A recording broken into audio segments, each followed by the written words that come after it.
प्रतिभा मेरा मेरा সত্যি কথা জানি দুশো নাম হইলো ইয়াল্লা ইয়াল্লা কেন বানাইছো কোন চুরি বানাইছে একটা দিমু ইয়াল্লা সবাই এটা দেখতে শাকিরা তো লাহোর হ্যাঁ তুমি কি করছো? আমি রুটি সেকছি প্লাস আমার পুডিংটা এখনো হয় নাই, পুডিং বসাইছি। আর কি? আর এই যে এদিকে আসো, এদিকে আসো, এদিকে আসো। এই যে আমার স্পেশাল গরুর মাংস। ওয়াও, কালারটা গরুর মাংস না আর চাল দিব না, হয়ে গেছে অলরেডি। গরুর মাংস চালের রুটি দিয়ে চলবে। তারপরে আমি আরো কিছু বানিয়েছি, সেগুলো আমি দেখো গা। আসো। এটা কি বলো? এটা হচ্ছে গাজরের লাড্ডু, আর এটা? যেটা পছন্দ করতাম। আর এটা হচ্ছে বরফি, স্পেশাল আপনার জন্য বানানো হয়েছে। আর এটাতে আমার স্পেশাল আমার একমাত্র শাশুড়ি আমার জন্য কি পাঠাইছে দিদি। দেখি তো।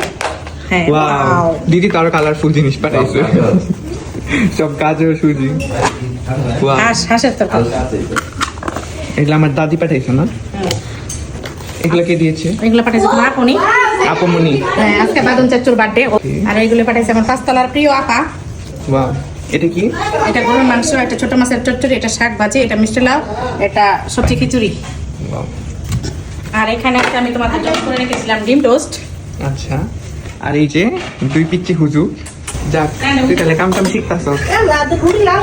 এই এরম হইছে এরম হবো যে না না না, আরো আরো লাল হইব। দেখতে দেখতে শবে বরাত চলে গিয়ে রোজা চলে আসতেছে। তো দিনটা ছিল শবে বরাতের দিন। তো শুরুতে আমরা সবাই নামাজ আদায় করে মীরবাড়ি যে গুরুস্থান ছিল সেখানে আমরা কবর জিয়ারত করতে চলে গিয়েছিলাম। এইটা ওইটা করতে করতে অনেক সময় চলে গিয়েছিল। আর এদিক দিয়ে এশার নামাজের সময় হয়ে গেছিল। তো এশার নামাজ আদায় করার জন্য আমরা জামতলা দরগা মসজিদে চলে আসলাম। চারপাশটা এত আলোকিত ছিল, মানে বলে বোঝানো যাবে না। এই তো টাকা ভাঙতি করে নিলাম অবশেষে, যেহেতু কোথাও টাকা ভাঙতি পাই না। দেলোয়ার ভাই অবশেষে আমাদেরকে সাহায্য করলো টাকা ভাঙাইতে, যেহেতু মসজিদ এবং অনেক জায়গায় দান খরচ করতে হবে।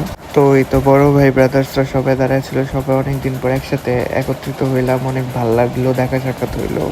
আর শবে বরাত মানে ভাই ব্রাদার্স সবাই একত্রিত হওয়া, দেখা সাক্ষাৎ হওয়া, ছোটদের খুনসুটি, সব জায়গায় আলোকিত হওয়া, নামাজ আদায় করা, তারপর কবর জিয়ারত করা, সবকিছু মিলিয়ে একটা অন্যরকম অনুভূতি। তো তারপর এসে নামাজ পড়ে দোয়া ধরার পর আমরা চলে গিয়েছিলাম আনন্দমোহনে। এখানে আমাদের ফ্রেন্ড সার্কেলরা সবাই ওয়েট করতেছিল। তারপরে এই তো সবাই আমরা একসাথে একত্রিত হইলাম। চাটা খাওয়ার পর ওই যে আমাদের গন্তব্য পার্ক, যেখানে না গেলে আমাদের রাতের ঘুমই হয় না। তো ওইখানেও আমাদের আরো অনেক ফ্রেন্ডরা ওয়েট করতেছিল, পার্কে গিয়ে সবার সাথে দেখা করব। আর এই দিন আমাদের ব্যাট বল চত্বর থেকে শুরু করে পার্কও অনেক আলোকিত ছিল, মানে অনেক মানুষজন ছিল। মানে বাতাসে বাতাসে রমজানের একটা গন্ধ, মানে শাওয়াল মাস যে চলে আসছে সেটার একটা অন্যরকম অনুভূতি। তো তারপর আমরা পার্ক থেকে আবার আড্ডা দেওয়ার পর আমরা গুলকিবের গুরুস্থানে চলে আসলাম কবর জিয়ারত করতে। এই জায়গাটা এমন একটা জায়গা যেখানে আসলে মনটা খুবই স্থির হয়ে যায় আর খুবই খারাপ হয়ে যায়। একটা সময় আমাদের সবাইকে পৃথিবীর মায়া ত্যাগ করে এখানে আসতে হবে। তারপর কবর জিয়ারত করার পর আমরা চলে গেছিলাম আমার খালামুনির বাসায়, খালামুনির হাতের স্পেশাল রোস্ট আর গরু মাংস খাইতে।